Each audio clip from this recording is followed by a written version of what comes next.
20장, 출애굽기 20장 1절로 6절까지입니다. 말씀을 같이 합독합니다. 하나님이 이 모든 말씀으로 일러 가라사대 나는 너를 애굽 땅 종되었던 집에서 인도하여 낸 너희 하나님 여호와로라. 너는 나 외에는 다른 신들을 내게 있게 말지니라.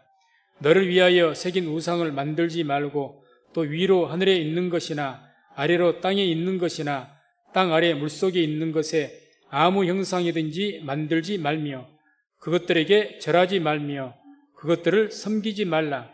나 여호와 너희 하나님은 질투하는 하나님인즉 나를 미워하는 자의 죄를 갚되 아비로부터 아들에게로 3, 4대까지 이르게 하거니와 나를 사랑하고 내 계명을 지키는 자에게는 1000대까지 은혜를 베푸느니라. 아멘. 말씀을 중심으로 해서 죄의 저주를 끊으라, 이란 제목으로 말씀을 선포하겠습니다. 오늘 주신 말씀은 우리가 잘 아는 10계명 중에서 제1, 2계명입니다. 우리가 흔히 우상숭배 금지 계명으로 알고 있는데 우상숭배 금지 계명은 두 가지로 나뉘어져 있습니다. 그 유형이. 그래서 그 첫 번째가 바로 3절의 말씀이죠. 제1계명. 너는 나 외에는 다른 신들을 내게 있게 말지니라. 그래서 이것은 우상이라기보다는 다른 신을 말합니다. 다른 영. 한마디로 하나님 외에 다른 보이지 않는 영적 존재들을 그것들을 숭배하지 말아라, 그 이야기입니다. 그래서 이것은 우리가 조상신 숭배, 그래서 금지하는 겁니다. 조상신, 그건 우상은 아니죠. 그러나 우리가 어떻게 제사를 지냅니까? 우리 조상이, 죽은 귀신이 우리를 돌아봐 달라고 제사 지내는 것 아니겠습니까?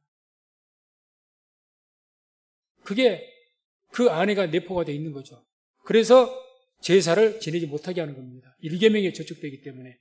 그 외에도 주술적인 숭배, 접신하는 자, 주술하는 자, 어떤 악한 영들을 섬기는 그 모든 것들이 다 해당이 됩니다. 하나님 외에 다른 어떤 그런 신들을, 이걸 어기면 제1계명을 어기게 되는 겁니다. 두 번째 계명이 바로 이제 우리가 잘 아는 우상숭배 금지 계명입니다. 그게 4절과 5절이죠. 너를 위하여 새긴 우상을 만들지 말고 또 위로 하늘에 있는 것이나 아래로 땅에 있는 것이나 땅 아래 물속에 있는 것에 아무 형상이든지 만들지 말며 그것들에게 절하지 말며 그것들을 섬기지 말라. 나 여호와 너희 하나님은 질투하는 하나님인즉 나를 미워하는 자의 죄를 갚되 아비로부터 아들에게로 3, 4대까지 이르게 하거니와. 우상숭배는 너를 위하여 새긴 우상을 만들지 말라고 말씀합니다. 그냥 막연한 우상이 아니라 너를 위해서. 그러니까 우리가 우상을 왜 만듭니까? 우상이라고 해서 조각을 하는 거죠. 어떤 모양으로 조각을 하는 것 아니겠습니까? 불상을 만들든지 어떤 희한한 모양을 만들든지 조각을 하는 거죠. 그렇게 만드는데 왜 그걸 만듭니까? 나를 위해서죠. 나의 인생에 어떤 화를 막아달라고, 나에게 복을 달라고, 또 어떤 삶 속에 어떤 재앙들을 좀 막아달라고. 그래서 그거 만들어 놓고 크든지 작든지 만들어 놓고 집안에서 섬기든지 그렇게 하지 않습니까? 그렇게 만든 어떤 신의 형상으로 만들어 놓고 비는 것, 섬기는 것, 이게 다 우상숭배에 행하는 겁니다. 우리가 카톨릭과 가장 첨예하게 부딪히는 것도 뭐 때문에 그러냐? 같이 예수를 믿는다고 하면서도 거기가 성모 마리아상을 숭배하기 때문에 잘못됐다, 이렇게 이야기하는 거죠. 대표적으로. 다른 많은 것들이 있습니다만 그렇습니다. 그래서 아무튼 이 우상은 자기를 위해서 만든 겁니다. 신을 위해서 만든 게 아니에요. 우상을 위해서 우상을 섬기는 게 아니라 자기를 위해서 어떤 신을 만들어서 형상화를 시키고 자기 마음대로, 신이 우리 하나님께서 우리를 창조하셨는데 이제 이 우상은 어떻게, 사람이 신을 창조하는 거죠. 쉽게 말하면 내 마음에 맞는 신을 만든 거예요. 거기다 대고 비는 겁니다. 이게 우상이죠. 그래서 그런 섬기는 것, 그러니까 내 어떤 나를 위해서 하는 것이기 때문에 어떤 자기 어떤 욕심을 이루기 위해서 우상을 만듭니다. 그래서 골로새서 3장 5절 6절 보면 이런 말씀이 나오죠. 그러므로 땅에 있는 지체를 죽이라. 곧 음란과 부정과 사욕과 악한 정욕과 탐심이니 탐심은 우상숭배니라. 이것들을 인하여 하나님의 진노가 임하느니라. 탐심은 우상숭배니라. 욕심으로 해서 우상을 만들잖아요. 탐심을 이제는 우상으로 말씀하는 거죠. 이와 같이 이런 우상숭배 계명은 하나님께서 그 죄에 대해서 반드시 죄의 대가를 치르게 하시고 하나님께서 저주하신다고 말씀을 합니다. 그래서 한마디로 이런 다른 계명들, 이 계명, 이 외의 계명에 대해서는 그렇게 말씀하지 않았습니다. 다른 모든 계명은 그때 살아가면서 당대에서 내가 하나님께 형벌받고 끝날 일이지만 이런 우상숭배에 속한 계명은 3, 4대까지 그 저주가 이어진다고 합니다. 다시 말해서 죄가 유전이 된다는 겁니다. 계속 자식에게, 손자에게. 자, 그래서 방금 5절 하반부 보게 되면 이런 말씀이 나오죠. 나를 미워하는 자의 죄를 갚되 아비로부터 아들에게로 3, 4대까지 이르게 하거니와. 최소한 3, 4대가 예를 들어서 내가 우상숭배하는 삶을 살았다. 그러면 내 아들과 손자와 증손자까지 그 죄에 대한 저주가 흘러간다는 겁니다. 다시 말해서 죄가 유전이 된다는 거죠. 유전이. 어느 부모가 자식에게 질병을 유전으로 물려주기 쉽겠습니까? 그런 부모 없죠? 죄도 마찬가지일 겁니다. 나에게 대해서 내가 징벌받고 말지 내 자식에게 그 죄를 끼치고 싶은 사람은 아무도 없습니다. 그러나 성경은 3, 4대까지 이어진다고 합니다. 그래서 레위기서 4장 3절 보면 이런 말씀이 나오죠. 만일 기름 부음을 받은 제사장이 범죄하여 백성으로 죄어를 입게 하였으면 그 범한 죄를 인하여 흠없는 수송아지로 속죄 제물을 삼아 여호와께 드릴지니. 제사장이 범죄해서 그 죄가 있으면 그 죄가 그 당시에 백성들에게까지 죄의 어떤 영향을 끼친다는 이야기입니다. 그러니 이제 우리도 대통령 선거가 얼마 남지 않았죠? 기도하셔야 될 겁니다. 나라의 지도자를 잘못 세우면 그 죄의 얼이 온 나라에 끼치게 돼 있습니다. 교회도 마찬가지겠죠. 목회자가 잘못 세워지면 그 목회자로 인해서 역시 죄의 얼이 성도들에게 끼치게 돼 있는 겁니다. 그러니 깨어서 성도님들께서 목회자가 깨어있기를 기도해 주시고 또 그렇게 기도해 주시기를 주의 이름으로 부탁을 드립니다. 그래서 죄의 얼이 반대로 이야기하면 그러면 훌륭한 지도자, 훌륭한 분을 보면 덕이 끼쳐지는 겁니다. 은혜가 끼쳐집니다. 은혜가. 그래서 아무튼 이와 같이 죄열이 그냥 나에게서만 끝나는 것이 아니라 영향을 미친다는 이야기죠. 영향을 주변에. 나 한 사람으로 끝날 일은 아니라는 겁니다. 다음에 시편 51편 5절 보면 다윗이 이렇게 고백하라. 죄를 짓고 나서 내가 죄악 중에 출생하였으며 모친이 죄 중에서 나를 잉태하였나이다. 뭐라고 이야기합니까? 모친이 죄 중에서 나를 잉태했습니다. 그러니까 내가 어머니 뱃속에서부터 죄인입니다. 이야기 아닙니까? 죄가 유전된 것을 이야기하죠. 죄가. 로마서 5장 12절 보면 우리 같이 말씀을 합독합니다. 이러므로 한 사람으로 말미암아 죄가 세상에 들어오고 죄로 말미암아 사망이 왔나니 이와 같이 모든 사람이 죄를 지었으므로 사망이 모든 사람에게 이르렀느니라. 아멘. 이 한 사람이 누굽니까? 아담을 이야기하죠. 아담으로 인해서 그 모든 죄가 유전이 돼서 온 인류에게 끼쳐졌다 이 이야기입니다. 죄가 유전됐은 것은 그러죠. 우리의 죄를 왜 죄인이라고 태어나면서 너는 죄인이야? 태어난 자식에게 갓난아기도 그것도 죄인입니다. 왜? 다윗이 고백하죠. 내가 어머니 모태에서부터 죄악 중에 출생했다. 다 죄인이라는 거죠. 왜? 아담의 죄가 끼쳐졌다는 이야기죠. 죄가 유전이 되는 거죠. 때문에 이런 죄의 모든 것을 끊어주지 않으면 삶에 우리가 죄의 저주가 계속 우리에게 있는 겁니다. 죄의 저주를 그래서 끊지를 못하면 사도행전 10장 38절에 하면 마귀에게 눌려있는 삶을 산다고 합니다. 마귀에게. 죄의 저주를 끊지 못했기 때문에 죄가 있는 이상 마귀는 그 사람의 삶에서 기승을 부릴 수밖에 없는 거예요. 자기 놀이터죠. 죄를 제일 좋아하니까 마귀는. 죄악을 좋아하죠.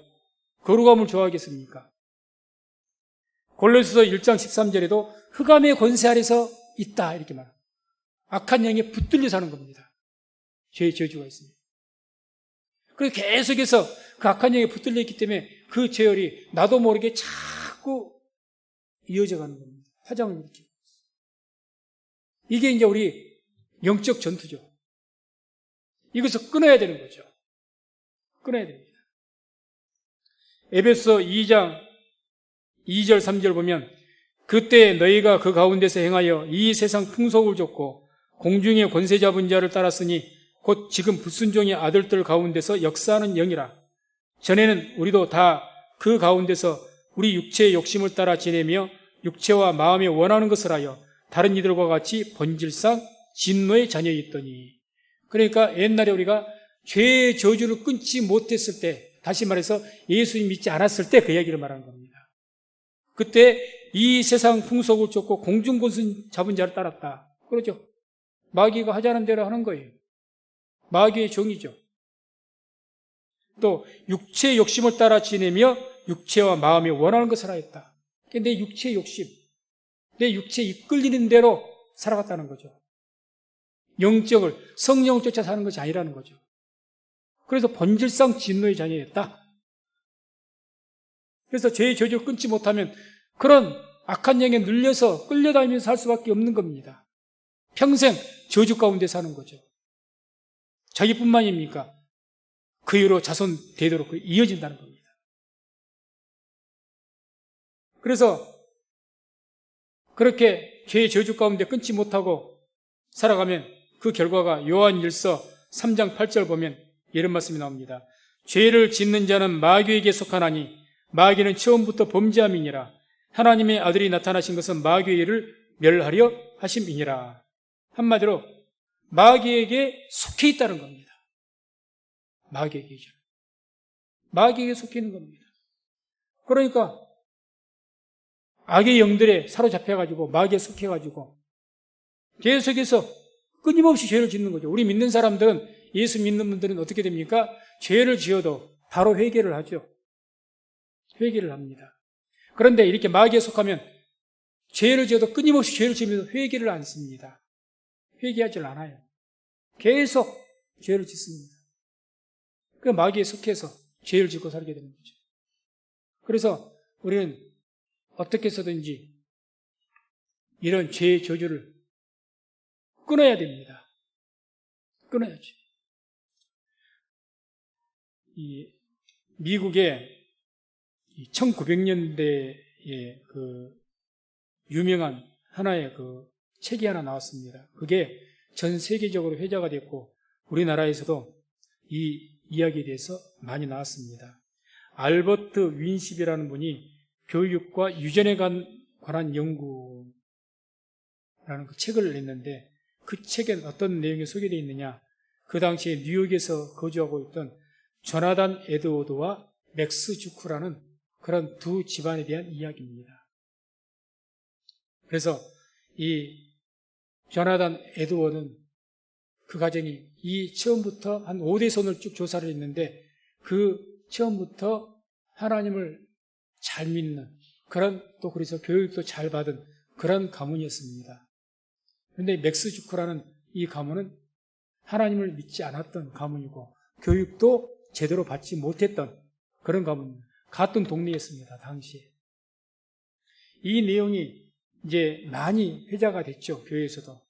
이 내용은 그냥 들은 풍문이 아니고 실제로 그런 어떤 연구가 있었고 또 이것을 최근에는 고신칙이라 하면 우리 장로교에서 고신칙이라 하면 보수 장로교 교단 중에서 한 2위, 3위 정도 될 겁니다. 참, 그 교단에서 생명나무라는 그 월간지가 있어요, 교단.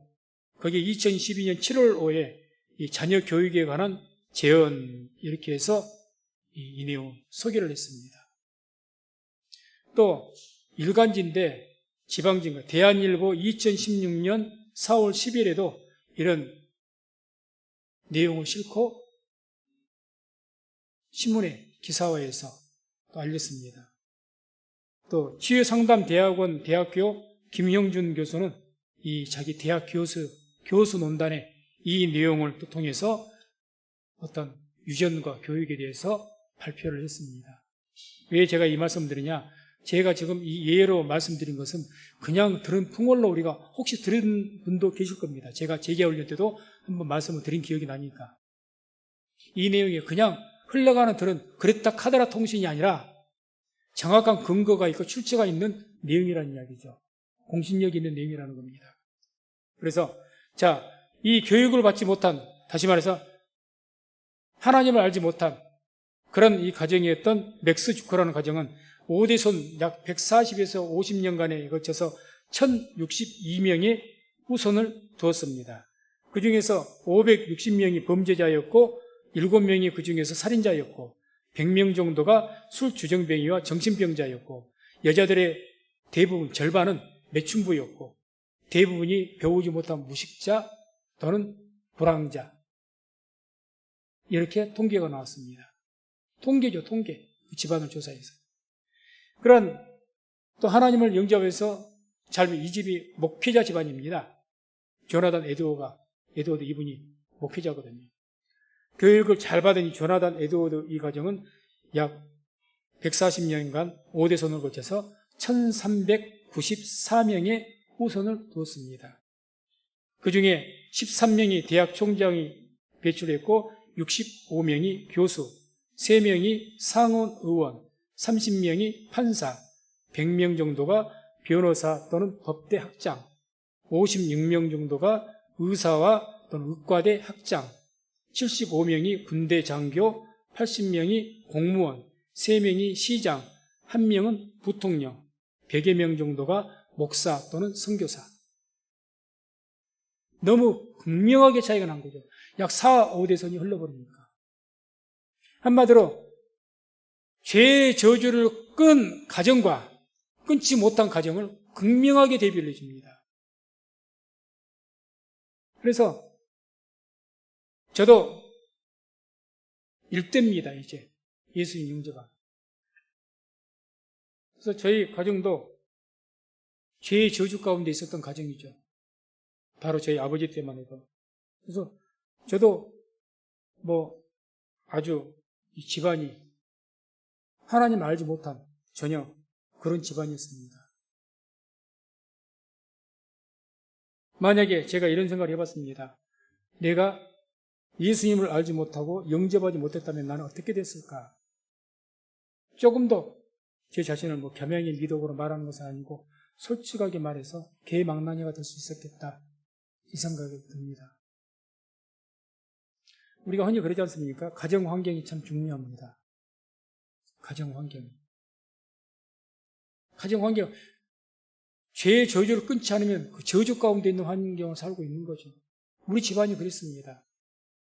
아버님, 아주 술을 잘 드신 분이었죠. 싸움도 잘 하시는 분이었죠. 노름 꿈까지 아니었지만 노름을 즐겨하셨던 분이고. 그래서 제가 어렸을 때 초등학교 6학년 때 아버님이 돌아가셨기 때문에 많은 기억은 없지만 그냥 아버님 화내시면서 술 드시고 화내시고 또 술 안 드셔서 또 밥 먹다가 화가 나시면 상 엎어버리고 국을 어머니에게 던져버리고 뜨거운 국을 여러 번 목격을 하고 아들이 하나니까 그나마 저는 아끼고 사랑해.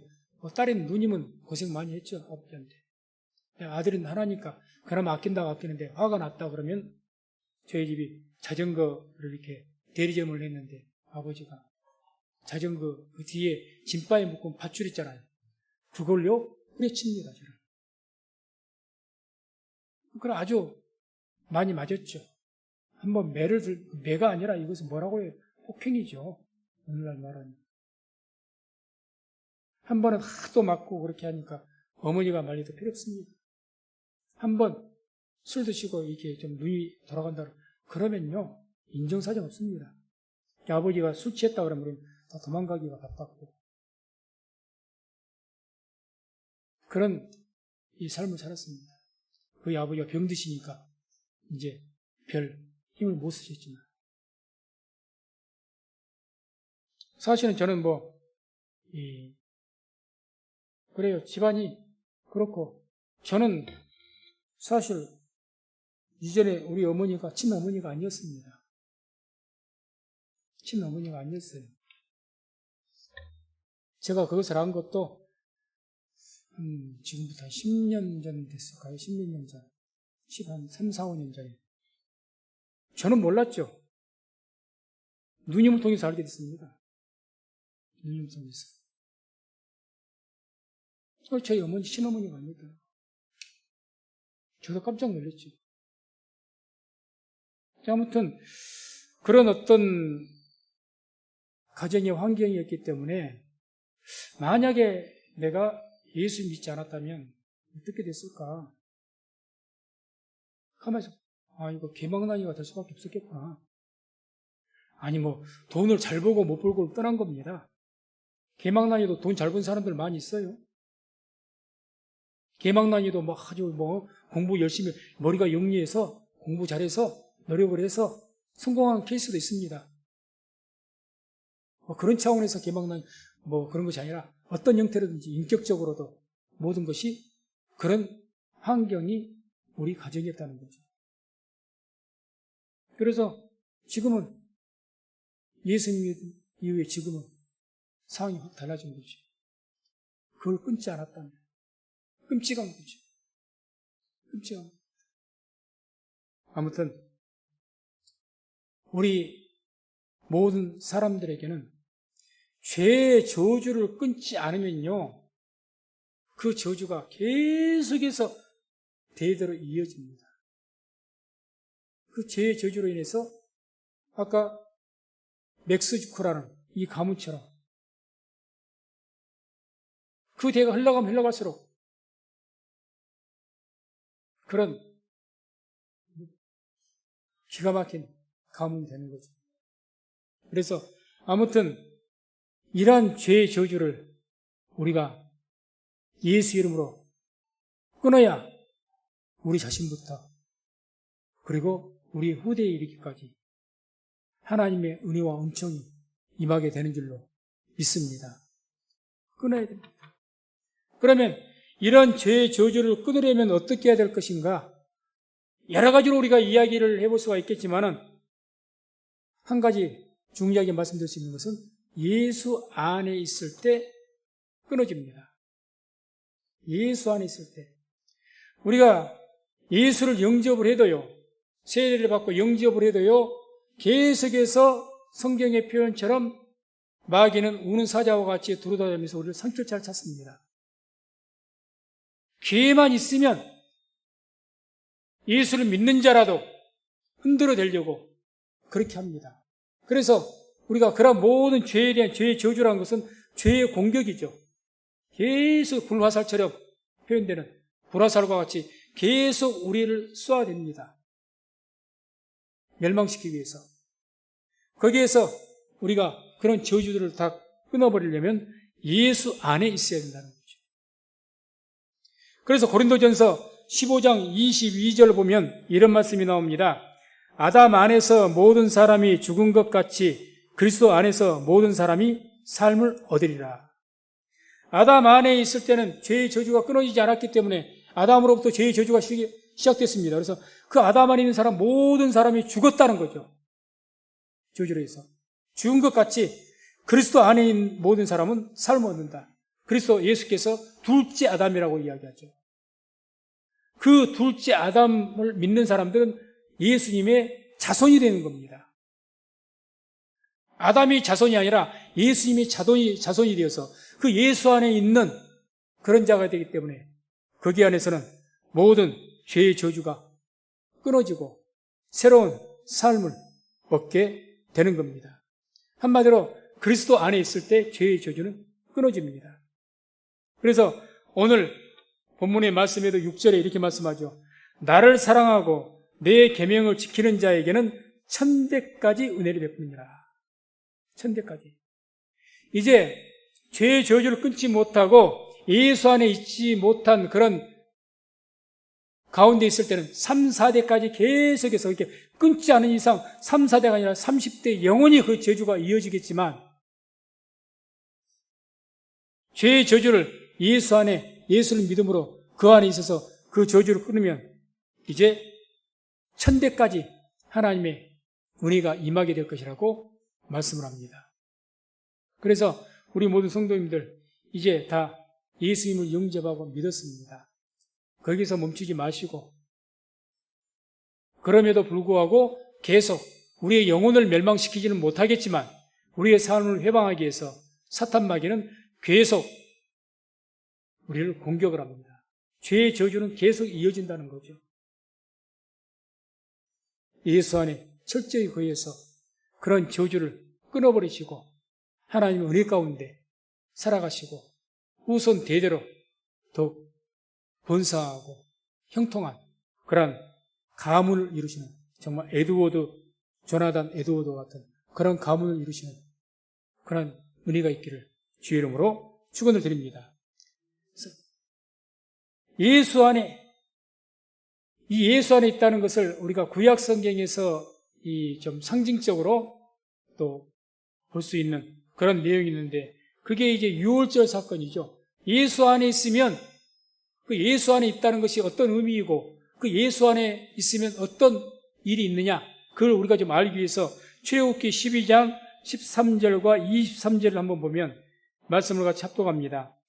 내가 애굽 땅을 칠 때에 그 피가 너희의 거하는 집에 있어서 너희를 위하여 표적이 될지라 내가 피를 볼 때에 너희를 넘어가리니 재앙이 너희에게 내려 멸하지 아니하리라. 여호와께서 애굽 사람을 치러 두루 다니실 때에 문 임방과 좌우 설주의 피를 보시면 그 문을 넘으시고 멸하는 자로 너희 집에 들어가서 너희를 치지 못하게 하실 것임이니라. 아멘. 예수 안에 있는 것을 유월절 그 문설주와 임방의 피를 바른 그 집 안에 있는 것으로 우리가 생각할 수가 있습니다. 그 문설주와 임방의 피를 바른 집 안에 있으니 그 집안에 있는 사람이 어떻게 됐습니까? 당시에 애굽이라는 그 제국에 10가지의 무서운 재앙이 계속 쏟아부어졌고 마지막 재앙이 장자가 죽음을 당하는 죽음의 재앙이 있었지 않습니까? 그때 주신 말씀이에요. 장자 죽음. 재앙은 누구도 안 가리고 다 임하는 것인데 그 문설주와 임방의 어린 양의 피를 바린 그 집은 뛰어넘어갔다고 이야기합니다. 예수 안에 있으면 모든 재앙이 뛰어넘어가는 줄로 믿습니다. 피를 바른 집. 교회가 곧 피를 바른 집입니다. 예수의 피가 있는 집. 예수 믿는 자에게는 예수의 피가 우리 이마에 그 이마 피가 있는 거예요. 우리 삶에 예수의 피가 있습니다. 우리 가정에 예수의 피가 있는 겁니다. 그러면 다른 거 보지 않습니다. 예수의 피가 있기 때문에 그 집안에 있는 사람이 착하고 선을 행하고 정직해서가 아니라 예수의 피가 있기 때문에 그 이유 한 가지로 재앙이 뛰어넘어간다는 이야기죠. 그래서 우리 성도님들 기도하십시오. 지금도 우리가 코로나라는 전 세계적인 재앙을 우리가 겪고 있습니다. 철저하게 예수의 피 안에 있고 그 예수의 피가 뭘 의미합니까? 오늘날은 말씀이죠. 말씀이 육신이 되신 그 피 안에 있고 그 예수 안에 있으면 어떤 재앙도 우리를 뛰어넘어가는 은혜가 있는 줄로 믿습니다. 그 안에 거하라는 거죠. 그 안에. 코로나는 뚫을 것 같습니까? 예수의 피가 있어도 그렇지 못합니다.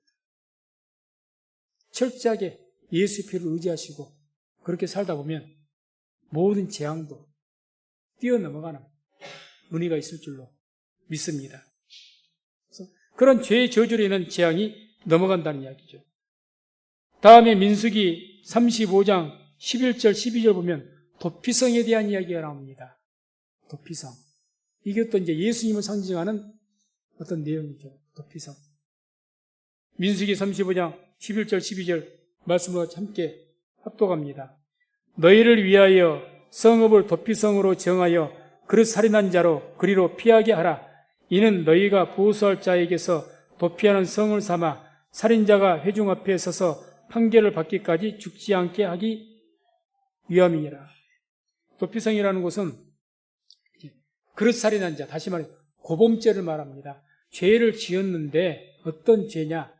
알고도 고의로 지은 죄. 하나님께서 싫어하시고 하나님께 하지 말라고 했는데도 불구하고 알면서 지은 죄를 그릇 살인한 자라고 합니다. 그래서 그런 자들, 제가 거꾸로 말했습니다. 그릇 살인한 자는 알지 못하고 지은 죄를 말합니다. 고범죄가 그렇고 고범죄. 고범죄에 대해서는 아니고 그런 자들이 도피성으로 피하면은 그 죄를 묻지 않습니다. 죄를 묻지 않아요. 그래서 이런 이 말씀이 나오죠. 살인자가 회중 앞에 서서 판결을 받기까지 죽지 않게 하기 위함이다. 그래서 이 도피성으로 상징되어지는 예수 안에 있으면 거기에서 율법으로 우리를 정죄하지 않습니다. 예수 안에는 율법의 정죄가 없는 줄로 믿습니다. 율법의 정죄가 없어요. 왜? 율법의 죄로는 우리가 죽임을 당하는데 예수께서 우리를 대신해서 십자가를 지시고 죽으셨기 때문에 그 예수 안에 있으면 그래서 정죄가 없는 거예요. 정죄가. 그러므로 결코 정죄함이 없나니.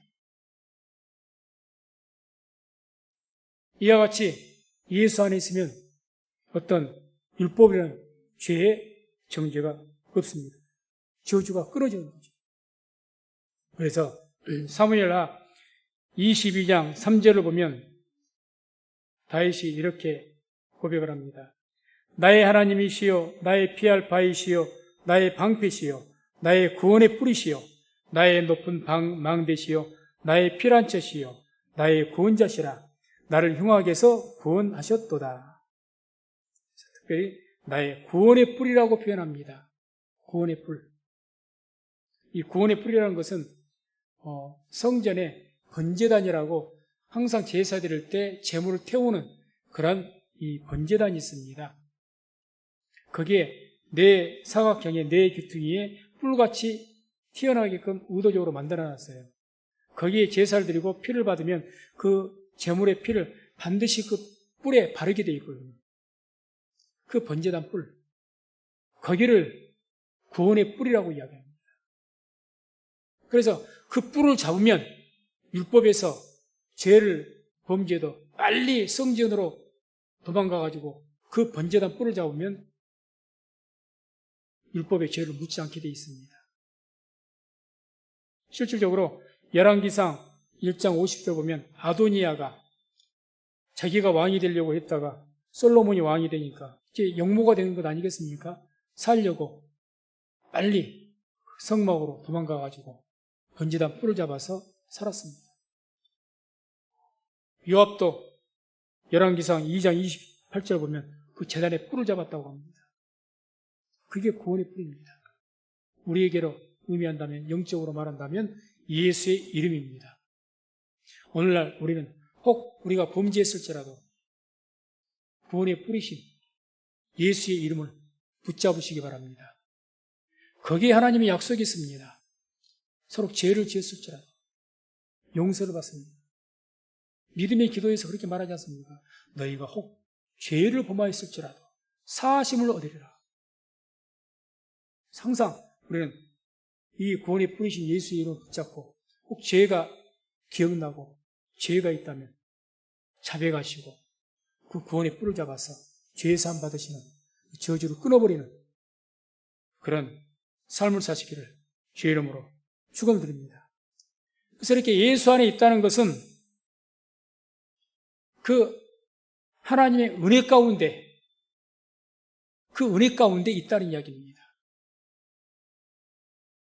태풍이 많이 부는 때 태풍의 위세가 대단하죠. 그래서 미국 같은 경우도 태풍 위세가 대단해서 많은 피해를 입고 우리나라도 뭐 그럴 때가 많은데 그 태풍에는 태풍의 눈이라고 있습니다. 눈. 그 태풍의 눈이 약 뭐 높이가 이제 관측을 한 결과 15km 정도 된다는 높이가 15km. 굉장히 높죠. 그리고 지름 그 넓이가 약 30에서 약 50km 정도 반경이라고 합니다. 30에서 50km 정도. 그런데 그 태풍의 눈이 그렇게 넓은데 그 안에 들어가면 그 양옆으로 이렇게 15km 높이로 흰 구름벽이 쭉 이렇게 쌓여 있고 그 30에서 50km 그 넓이 그 안에는 꼭 큰 원형 경기장 같이 그렇게 돼 있다는 거예요. 그 안에는 고요하답니다.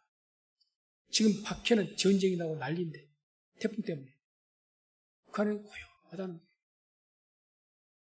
예수 안에 있는 것이 곧 태풍의 눈 안에 있는 것과 같습니다. 교회 안에 있는 것이 곧 태풍의 눈 안에 있는 것과 같습니다. 왜? 그곳에 예수의 피가 있거든요. 예수의 피가. 그래서 항상 이러한 믿음을 가지시고 어떻게 해서든지 예수 안에 거하시기를 주의 이름으로 축원드립니다. 예수 안에 거하세요. 신약성경 쭉 한번 읽어보세요. 예수 안에 있으라, 예수 안에, 예수 안에, 그리스도 예수 안에, 그리스도 안에 그런 말씀이 얼마나 많이 나오는지 많이 나옵니다.